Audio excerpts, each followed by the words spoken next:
Hello, everyone. My name is Gina Clonan. I'm founding president of the Connecticut Women's Hall of Fame. I'd like to welcome you and allow me to introduce Executive Director of the Connecticut Women's Hall of Fame, Sarah Lubarsky.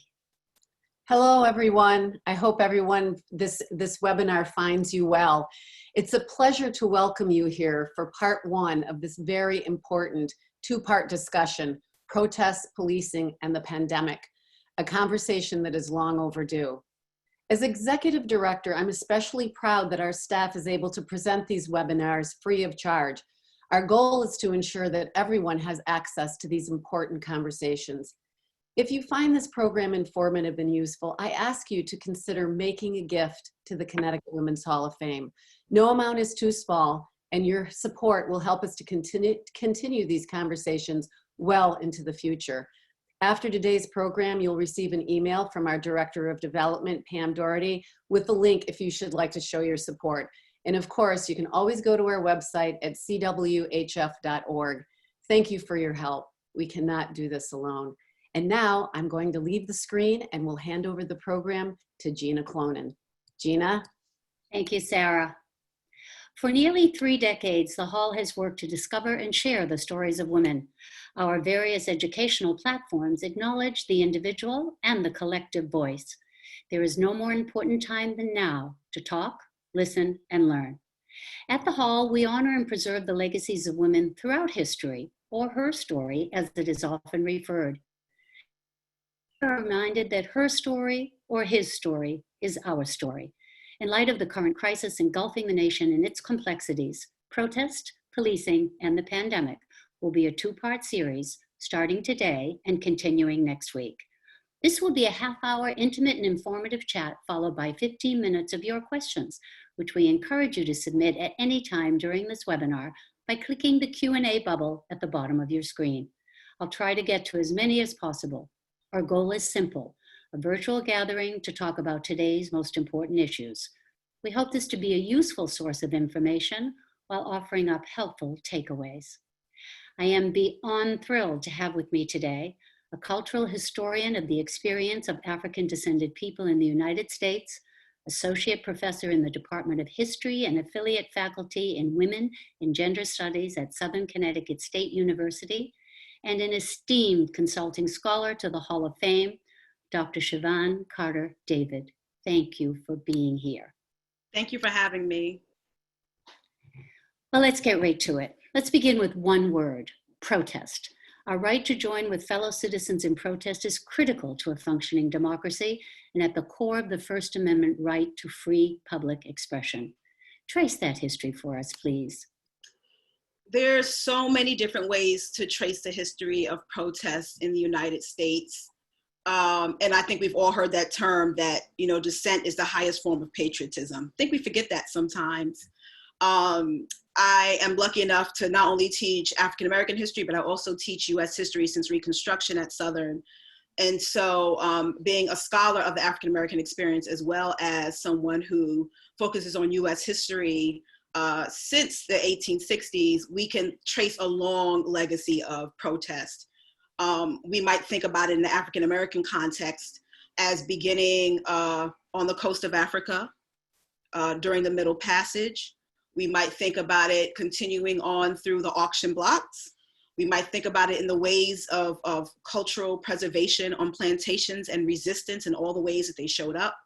We might think about it through respectability politics in the years after slavery ends, the desire to have a certain level of autonomy, and we can continue on to the beginning of the 20th century. But it's not just African Americans who protest, obviously.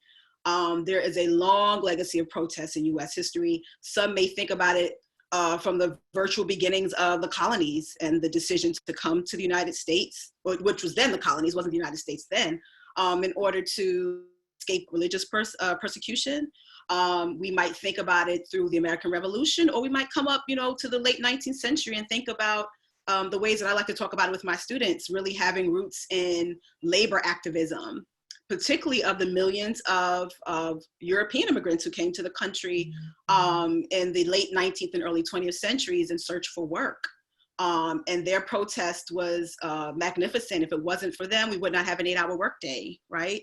We may not have workman's comp We may not have the fringe benefits that are so important to the way we respect labor in the United States today. We might think about women's suffrage and the fight that women have made in order to be enfranchised.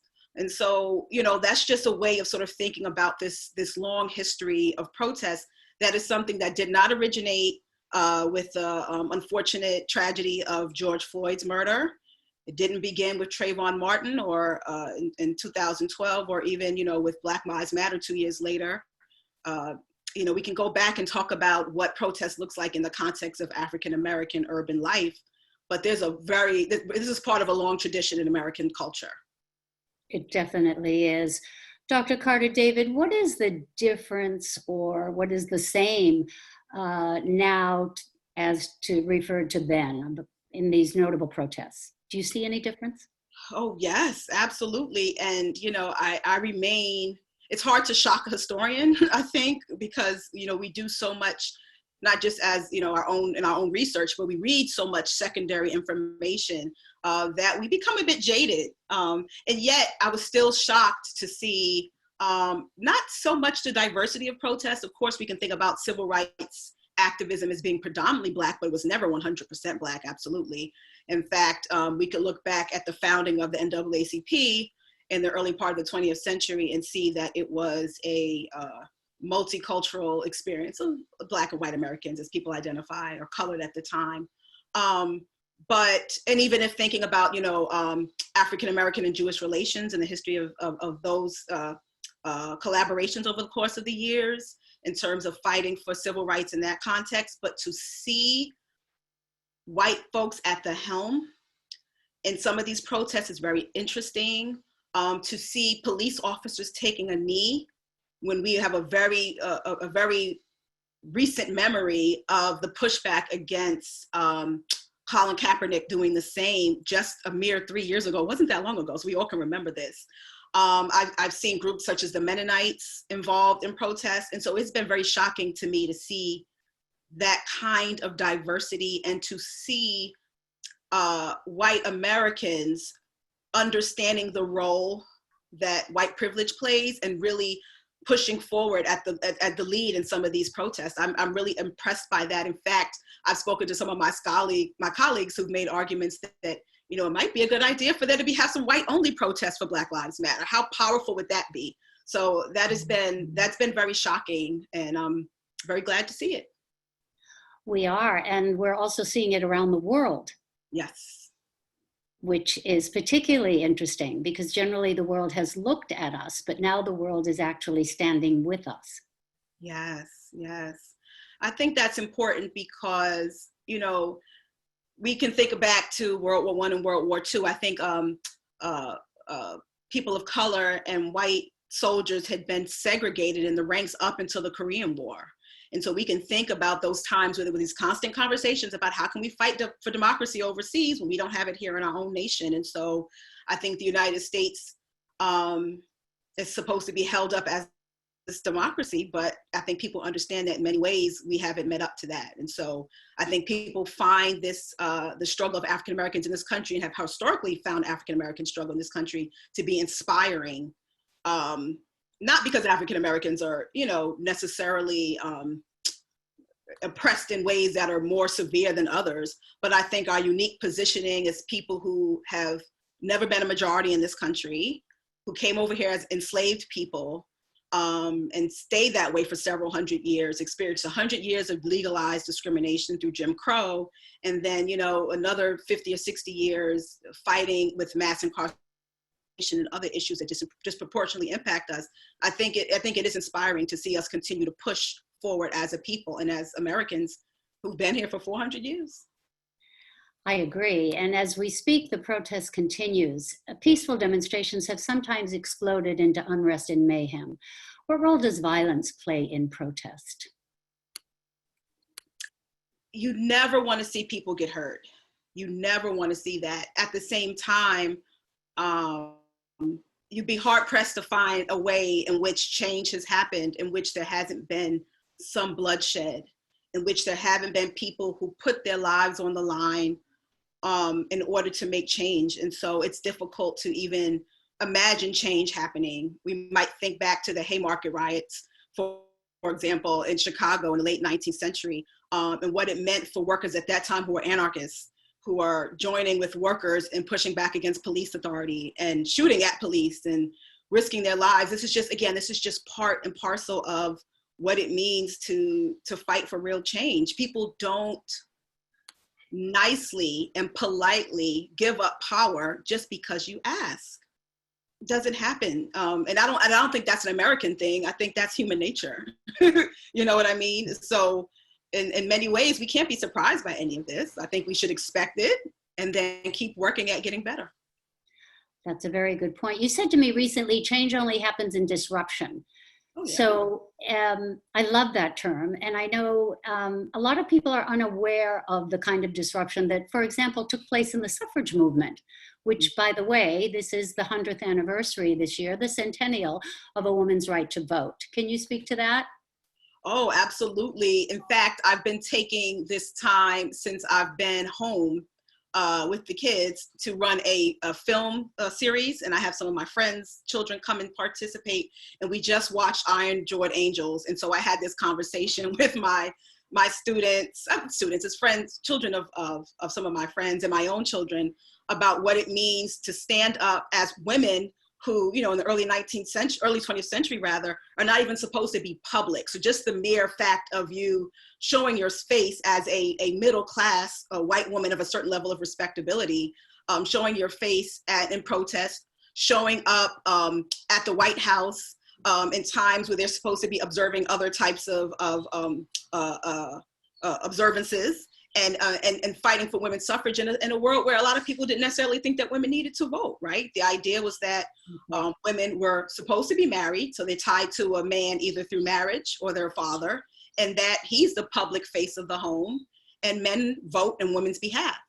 And so, you know, disruption, I mean, women have gotten called the worst kinds of names. It's interesting to have to talk to young people about that, you know, watching a film and saying, well, why would they talk to this woman that way? If they thought so highly of women, this was my 7-year-old daughter's question, why would they grab them and push and shove them and call them names? Well, isn't that interesting, right? And so how do you explain that to a young lady? But I'm so glad that your 7-year daughter asked the question, because it shows that we're making progress. Absolutely, but she saw the hypocrisy in that. They think women need to be held and put on a pedestal. Well, then when they're speaking and they're presenting themselves in public, treat them as women. But you relinquish your right to be treated as a woman in the early 20th century, and any time before that, if you are fighting to be public in your presentation. So our sister suffrage movement was not immune to racism. Can you address that for a moment? Yes, that is something that has come up a lot. Obviously, this is the 100th anniversary of women's suffrage. And so it's something that these are conversations we've been having a lot over the last, I would say, year, as we begin to prepare for commemorating the date. I mean, when we think about, so we should be clear, you know, when we talk about women's suffrage, this gives women the legal right to vote, but we have to remember that voter suppression is happening all over the country. And that in many parts of the country, Black women and other women of color were not able to vote until the 1960s. And that, you know, part of and this is not necessarily part of the suffrage movement, this conversation about this continued repression, but there were definitely women who did not think it was a priority to prioritize enforcing Black men's right to vote, or Black women's right to vote. And some who sought to appease, even if they were anti-racist, sought to appease the sentiments of Southerners who were very openly racist, and therefore either wanted to blot out Black women who were involved in the suffrage movement, or literally put them in the back of parades and conversations in order so that their face would not be the public face that is seen by those who would then delegitimize the movement because there are Black women involved. I can't help, when you just talk about the public face, I can't help but refer to March 13th, when we were on the brink of our lockdown. With a no-knock warrant, police stormed the apartment of Breonna Taylor, a Black emergency medical technician, while she slept, and shot her 8 times, killing her. Her story seems blighted by the stories of subsequent Black men's death. Let's talk sexism. It's a struggle. So I don't think we could even talk about sexism in regard to the way that we're engaging with this notion of Black Lives Mattering if we don't talk about intersectionality and just the multiple ways that we experience oppression as individuals, right? And so it's unfortunate. I think around the time that Sandra Bland was, the official cause of death is suicide. Many of us do not believe that. But at the time of her demise began the hashtag Say Her Name. And it was a way to speak to Black women, Black cis women, Black trans women or trans women of color who not only were killed or died or, under police authority, but those who passed away under, who were murdered under mysterious circumstances or circumstances that we're aware of and that we're not talking about as fully as we should. And it remains a really contentious argument amongst us Black feminists, those of us who understand the importance of having an intersectional look at how we experience racism, but at the same time understand that we want to use certain kind of language to fight for Black men. I am married to a Black man. I have a Black son, I have a Black brother, I have, Black men in my family. And unfortunately, all too often, Black women have been asked to take sides. And we're not always asked in that kind of way. Right. But, it's certainly the way, it certainly happens quite often that you're amongst white women and there's conversations about how to move forward with a particular kind of feminist agenda. And we can't really dismiss our men the way that we might be asked to, because we understand the way racism operates.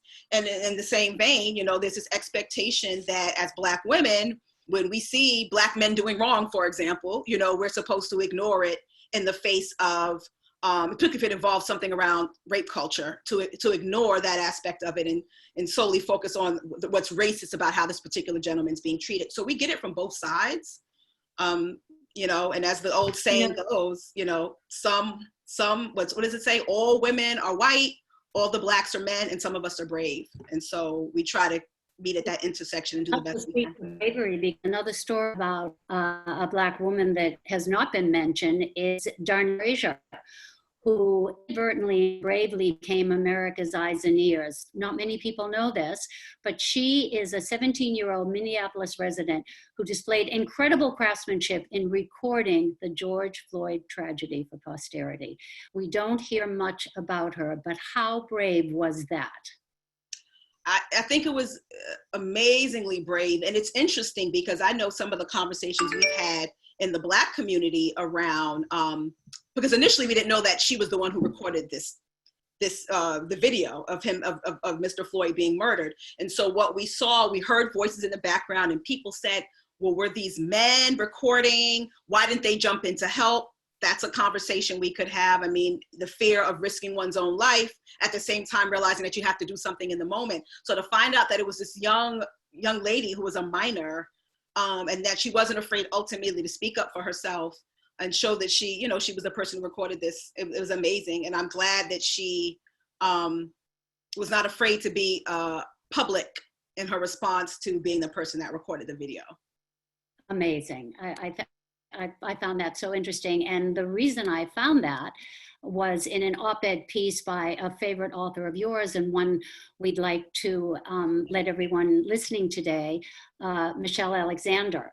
Yes. And she was the one who mentioned that in her op-ed piece. Can you tell me why she's important in the conversations on race?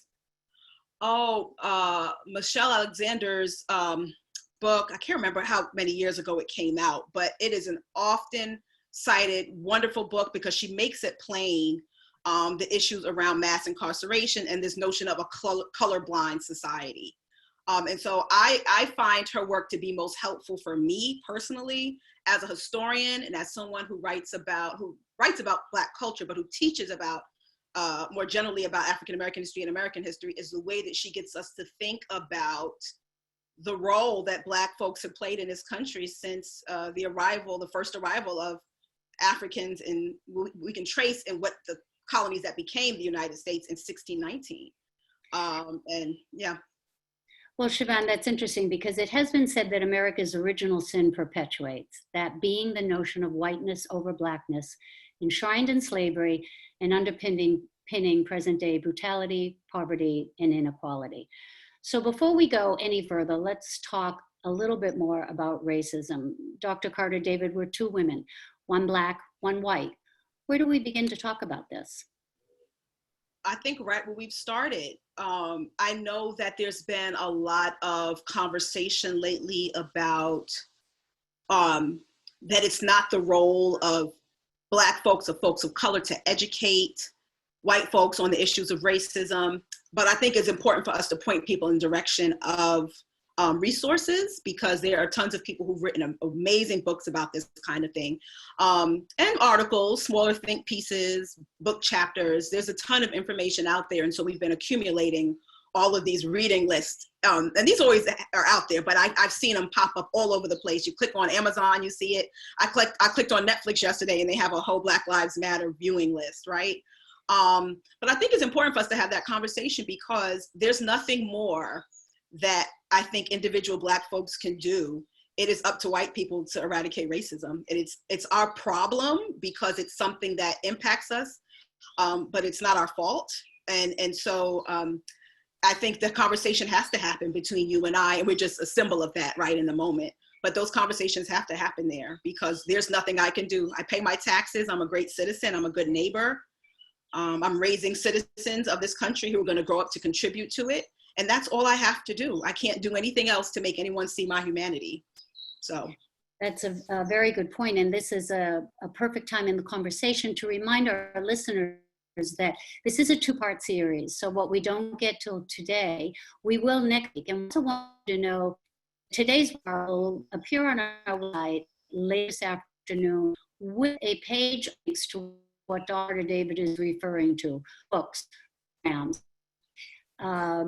lectures, webinars, movies, shows, ways that you can begin to the process of discovery for yourself. And next week in particular, when we move to the present situation, we're going to talk to you all about ways that you can make your voice heard and the things that you can do, like what Dr. Carter-David and myself are doing today, to move this conversation forward and to make more than a hashtag or a t-shirt that we're talking about today evolves into action items. So move on to policing, but also to the audience that anytime during the conversation, you can post in by clicking the Q&A bubble at the bottom of your screen, and we will get to as many as possible.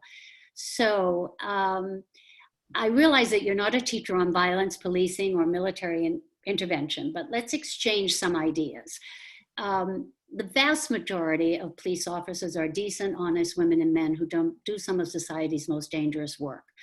We often hear it's just a few bad apples, but the trope is actually a few bad apples spoil the bunch. Can we stop the rate of spoil? So I'll backtrack a bit to the beginning of your statement. You know, I have people in my life who I love and care about who are police officers, and I understand the work that they do. But I also don't know how to differentiate in our sort of common conversations between good cops and bad cops, right? So we look at the bad cops as the people who put the knees in people's necks or do something to them behind the scenes and then say that they got, you know, committed suicide. That's not just the only experiences that people have, particularly folks like myself. I grew up in the South Bronx. The precinct in which I grew up around was the same police officers that killed Amadou Diallo over 20 years ago. 20 years ago now, I think this year. And I'm not trying to speak badly of that precinct, but I will just say this gives you an idea about what my experiences with police officers have been, because I grew up in a community where at least on 2 or 3 occasions, I've seen the police officers beat up my friends in the streets. This is a real thing that happened to me. And it's something that unfortunately I never shared with my mother or any other adult in my life, because I think at the time I thought we deserved it. It didn't occur to me that that was wrong. In my own experience, I have been, you know, and that doesn't mean that I haven't had police officers who have helped me, but I definitely have had some experiences. There was a time when in high school, I was walking through showing my train pass to get onto the train, and I'm walking with a sea of white students, and a police officer picks me out to check and see what school I go to and to see whether or not I, am supposed to be coming in at this train station. And those kinds of microaggressions hurt. And those are the things that stand out and I remember. So I think that there's a way that I think there's a way that racism and ideas about Black violence and Black criminality get embedded in folks' training as police officers.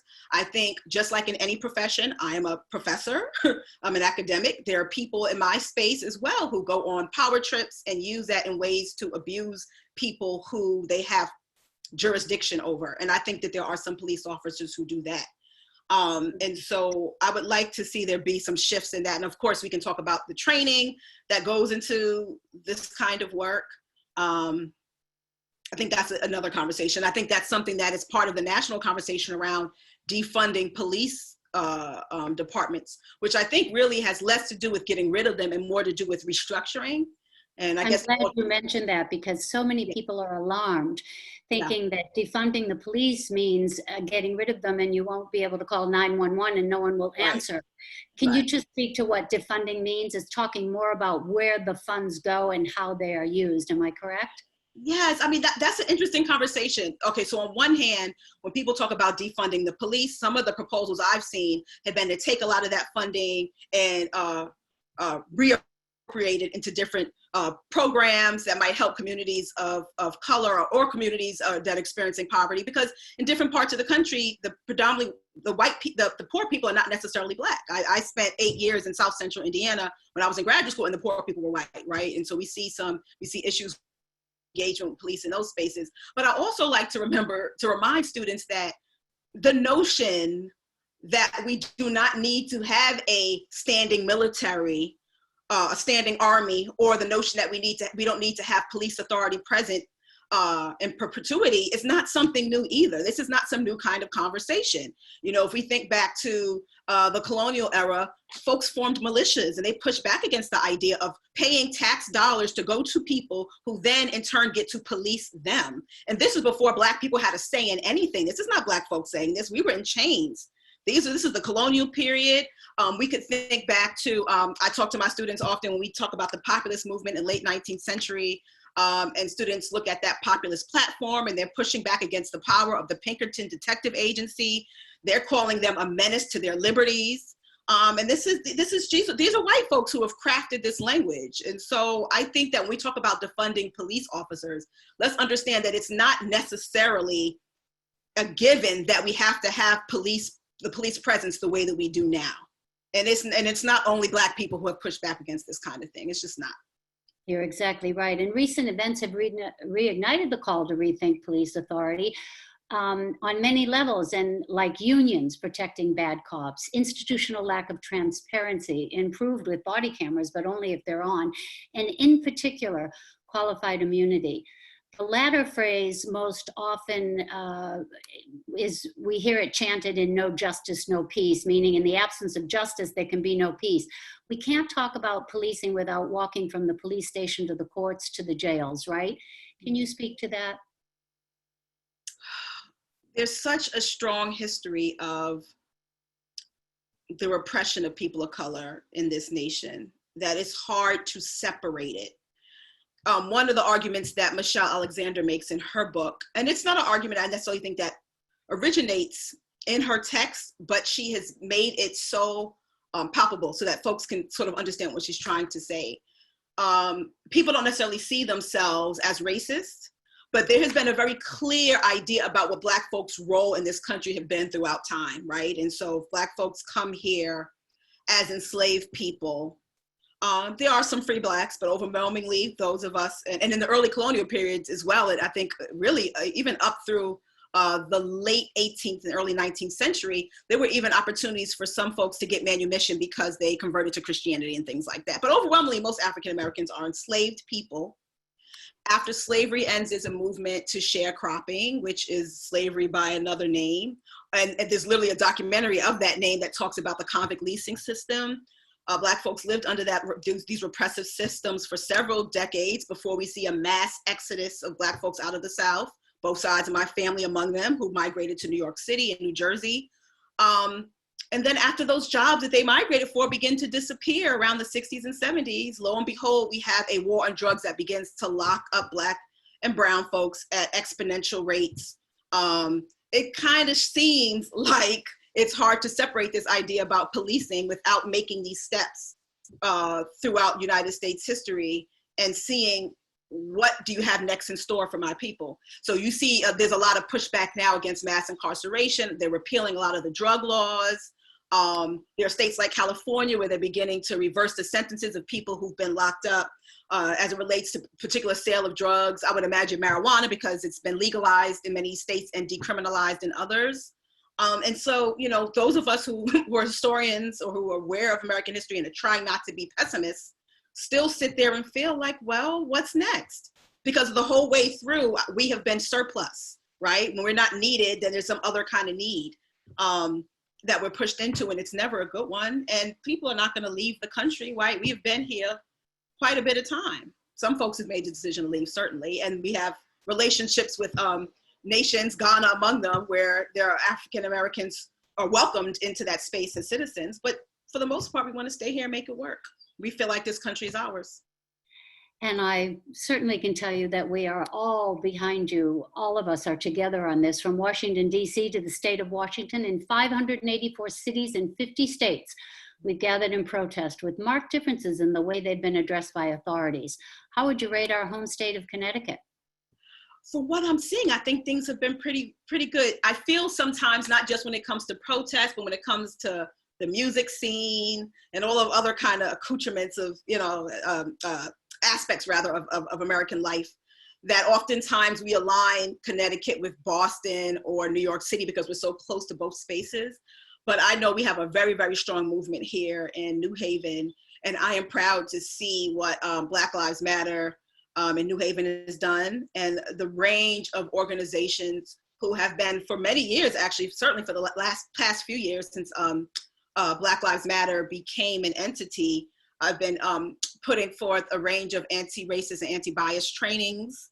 And I know that there are a lot of folks, even at my university, who have a white accountability group. So there are ways that people are trying to understand privilege and their role in it and trying to make change. And these are people who've been out in the streets protesting. And not just in New Haven, of course, all the surrounding areas, even my city. I live in Hamden, the town of Hamden, and we've had our own protests right here in our little town, so. Well, I think we should move on to questions now because we've got quite a few, and I'll begin with a question from Kathy. I've spoken to a few white colleagues who are thought leaders, and I'm hearing some hesitation about speaking out online or social media about political views surrounding racism and racial justice. What do you think? Just my thoughts on that. You know, I don't know. What I have been hearing from my white colleagues who are allies and friends, and even a couple of my friends who are biracial, who have a white family, is that it's I mean, I imagine that in terms of making the wrong statements in a political sense, it might make you feel uncomfortable at your job or your place of business. But I think it's also something that makes people uncomfortable in their own families. He goes on to ask, is racism a political issue at heart, or has it been weaponized by those who want to make it a political issue? Oh, I don't know how to best to answer that. Racism is in the fabric of this country. It is in the blood and soil of this country. Racism is not being weaponized. It is real. It is real. And I mean, I'm not sure how there's any way for anyone who has even a basic understanding of United States history could think for 1 second that racism is not an issue that's inherent in every single facet of life, So it is not anything that's being weaponized. It is real. Now, this doesn't mean that people might not, but I think that what racism does, unfortunately, is it does make people defensive. Certainly you can understand that. And so there may be occasions where someone might think that something is a race issue and it's not. But then how are we to know? Because no one wants to be called a racist. So once we call it out, then people say it's not about race. And so what we're looking for is institutional change. Exactly. And you spoke to this earlier. This question says, how much risk does voter suppression pose to our goal for racial equality and social justice? What can ordinary people do to ensure fair and equal opportunity to vote and exercise our civic duty? Keep on paying attention to what's happening with the polls. I know that, for example, the NAACP, and there are some folks who certainly look at the NAACP as, in some ways, an outdated organization. I don't think so. I think that one of the great roles of the NAACP, where you find them in local spaces, local chapters, is the work that they do in terms of registering people to vote and keeping that power going. I think it's important to make sure that young people are getting involved and exercising their right. But there are a lot of people who, and this is just honest, there's a lot of folks, a lot of people I know who don't feel like voting is going to matter anyway. They see the experience that we have as a permanent underclass as something perpetual, and that anything that's going to really make any real change is going to require a real revolution. And I'm not sure how much as Americans people are ready for that kind of change. That's true. And I have before I ask you this question on policing, I had a couple of stats here. Police officers on average get 111 hours of firearms training as compared to 11 hours on cultural diversity. And this question from one of our listeners says, I read that American police officers go through 21 weeks of training versus other countries who make police have 3 to 4 years of training. That makes sense to me, that there would be more training involved in something so important. You know, what's shocking to all of us, I think, who question when things like this happen, when we have these murders of unarmed folks, is this idea that ordinary, everyday people who are civilians, who are not trained, are expected to know how to react when it comes to police. And we're expected to make sure that we don't go out of line so that we don't get arrested. And we have to show all this deference and respect. But then they can lose track of their own training and just kill people all willy-nilly, and that's okay. You're supposed to have the training and learn how to de-escalate the situation. That's not my job. It's not something I'm getting paid to do. I'm just a regular civilian. And so I think that there needs to be a lot more training. I don't know anything about what that looks like, but I think that all too often this notion of fear becomes a justification later on for why people get murdered. And then we see a double instance of offense, because then the person is killed, and then after that, there's no justice. Folks go free, they continue to work. Sometimes they get fired from their police department and they're found somewhere across the state in a different police department. I mean, it's unbelievable. You know, interesting, because it said that police are aware and fearful when stopping that they may be armed, country a war with arms. So need we gun control the conversation? Oh, yes. Oh, that's a touchy subject. It's very interesting because my experience has been that overwhelmingly, we find, and this is not the case for the entire Black community, but certainly many people have very liberal leanings, tend to be liberal in terms of one's social life, tend to be liberal in terms of government intervention, in terms of making sure that we have a social service safety net. But when it comes to gun ownership, I have found that many African Americans in particular are becoming more and more champions of that. And so while we talk on one hand about gun control, we think about the mass shootings that have taken place in the last few years and the disproportionate number of deaths we have due to gun violence in our country compared to other nations. There is an issue around gun control. And at the same time, guns do exist and they are there. And part of the conversation then becomes, as from the Black community and other communities of color, how do we protect ourselves? So I believe in gun control, certainly. It's an ongoing debate. I know, and it was interesting because on international television the other day, they were talking about police forces in different countries, and many of them are not armed. And when they talk about the death rates, of course, they go to nearly zero. So it is obviously a larger topic to be discussed. And here is one that I'm just going to touch upon from Elaine, because I think it is worthy of its own webinar. She mentions that this year will be the 30th anniversary of Americans with Disabilities Act. And she says that she wants to know when disability rights will even be mentioned along with other forms of oppression. Intersectionality is incomplete as long as we're invisible and unmentioned. And I know this isn't for us to talk about today, but again, it's the Connecticut Women's Hall of Fame's mantra to have all voices heard. And I think this is certainly one deserving of another conversation. Don't you agree? No, absolutely. I incorporate into my History 111 class, which is that second half of the U.S. survey, conversations around, and now I think we're saying differently abled folks. I have a child that will be characterized as differently abled. We are having more of a recognition of the different ways that people learn. I think we are so far away from where we need to be to making sure that that is incorporated into the school system and recognized in real ways, but we have to pay more attention to that. And I think that's the amazing thing about science. I'm a humanities person, but I think science is giving us different ways of thinking about human diversity in ways that or the eyes can't always see. People can be differently abled in ways that we can see, but a lot of that is invisible. Well, that's interesting that you should mention that, because I would like you to tell our listeners about the 2021 school initiative, which you so fervently championed, and what that means for education as we talk about ways to address these issues. So part of the reason why I became a history professor was because I had a horrible experience learning United States history when I was in 11th grade and made a decision to change things.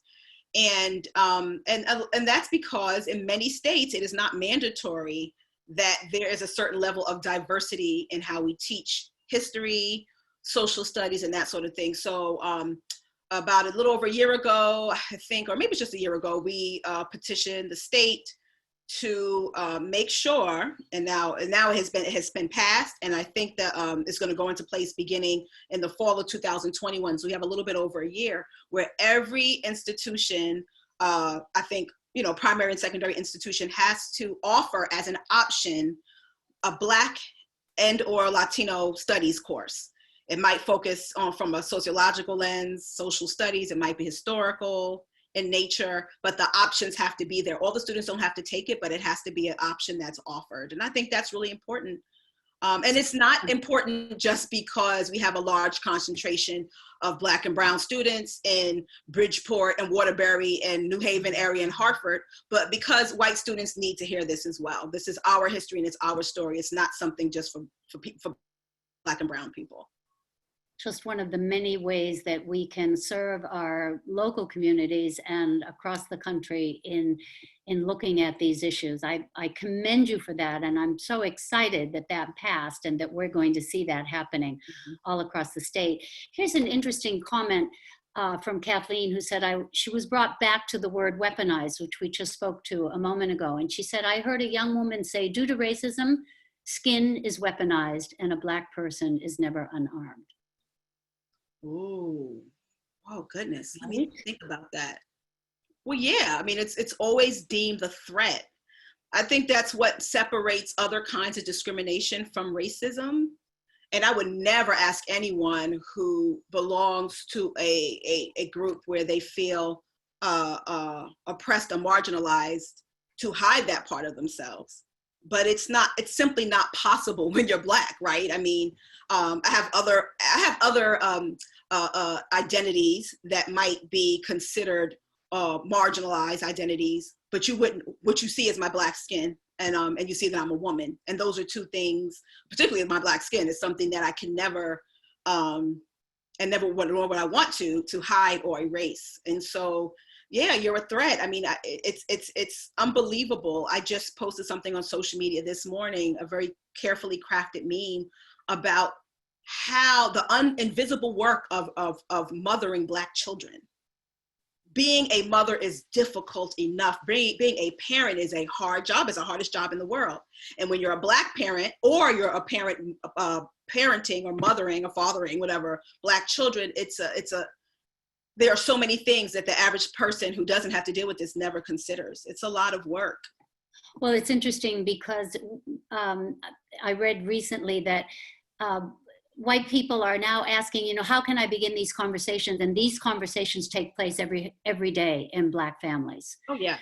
So they haven't taken place in white families, but they are beginning to. And I want to tell our listeners that even though we've run out of time today, and I know there were other questions about the pandemic and different things that we didn't address, this is a two-part series called Protest, Policing, and Pandemic. And next week, Dr. Carter-David and myself will talk about the modern issues around pandemic, racism, sexism, all the different issues that we've talked about today. And particularly important next week is we're going to talk to you about ways you can use your voice, ways you can talk about it, things you can do to add to the conversation that we've had today, which we both hope has brought illumination to this most important issue at this most important time. And I can't thank you, Dr. Siobhan Carter-David, so much for what you're doing and what you've done for us today, and the fact that we'll get to talk again next week.